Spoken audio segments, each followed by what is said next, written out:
আমার কলকাতা নিউজ, কথা হবে সামনাসামনি।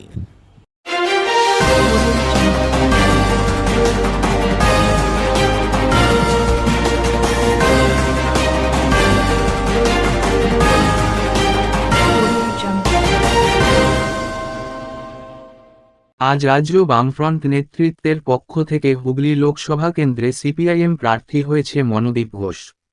প্রার্থী তালিকা ঘোষণা হতেই সিপিআইএম প্রার্থী মনোদীপ ঘোষ কর্মী সমর্থকদের নিয়ে জনসংযোগ যাত্রায় বেরিয়ে পড়লেন।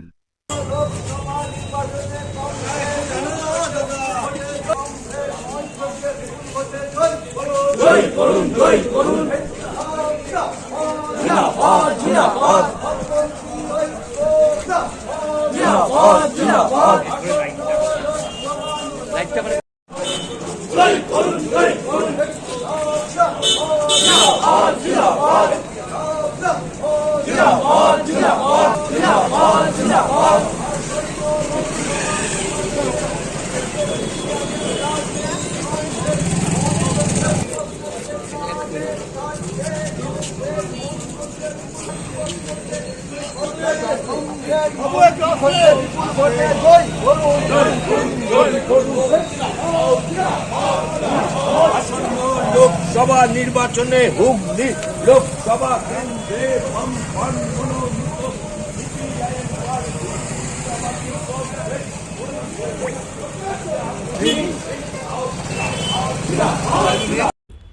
আমার কলকাতা নিউজ, কথা হবে সামনাসামনি।